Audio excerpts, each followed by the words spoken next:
Amadou Ntandina, vos contes sont ludiques, mais ils sont aussi politiques parfois. Je pense à l'Afrique en marche, je pense à l'index de l'an 2000, et puis souvent aussi vous abordez les vrais problèmes de société, les vrais problèmes humains.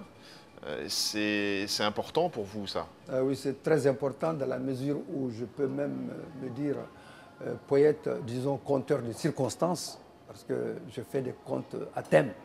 En 1985, à Mopti, j'ai rencontré le duc de Dembourg, le roi Philippe, par exemple, dans un espace désertique.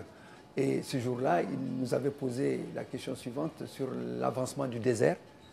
Et à nous de répondre, ce jour-là, je lui ai fait un conte sur la sécheresse.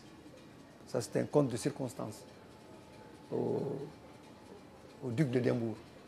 En 1990, au Mali, le pape Jean-Paul II est passé. Et comme on nous disait, nous, pour voir le pape, il faut aller à Rome, eh bien, c'est le pape qui est venu dans notre Mali désertique. Et ce jour-là, mon pays m'a demandé de lui faire un conte.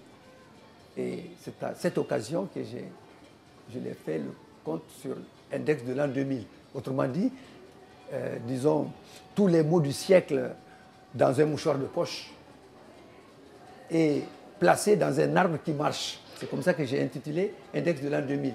Donc c'est un appel au monde, hein, d'ailleurs. Un appel au monde et à tout ce qui nous intéresse, enfin, à tout ce qui nous dérange dans ce monde en flammes. Et comment Jean-Paul II a réagi à l'époque? Eh bien, arrivé au Vatican, j'ai reçu une lettre de la secrétariat d'État qui me félicite d'avoir apporté ma pierre, disons, au voyage pastoral du pape.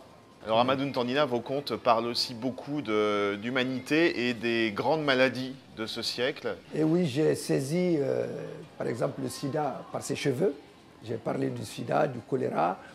J'ai parlé de la malaria et j'ai parlé aussi d'un changement de mentalité concernant le politique, parce que tout ce qui vit actuellement, tout ce qui bouge actuellement ou qui fait bouger l'Afrique m'intéresse.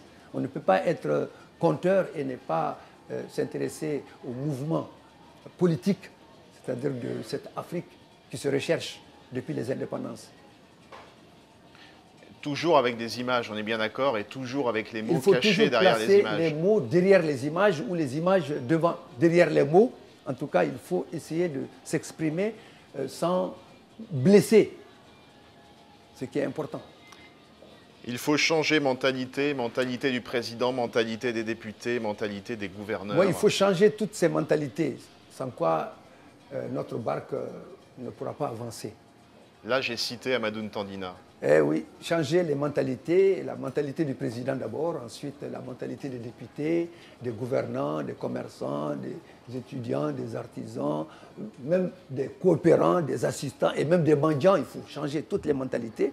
Et j'ai fini par dire qu'en réalité, pour changer les mentalités, il faut vraiment éclater, disons, le vase. Et est-ce que vous pensez, Amadoun, qu'en ce moment, justement en Afrique, on est en train de changer les mentalités et d'éclater le vase? Ce n'est pas seulement en Afrique qu'il faut éclater le vase, c'est à travers le monde. Et même aux États-Unis, partout dans le monde, même en Chine, partout dans le monde. Le monde a besoin d'un changement. Donc il faut changer le monde. Nous devenons de plus en plus nombreux, donc il faudrait qu'on se fasse de la place et que ce monde puisse nous contenir. Il faudrait qu'on arrive à créer justement ce village planétaire, qui est un rêve. C'est-à-dire pour tous ceux qui veulent vivre dans cette vie riche, féconde et heureuse.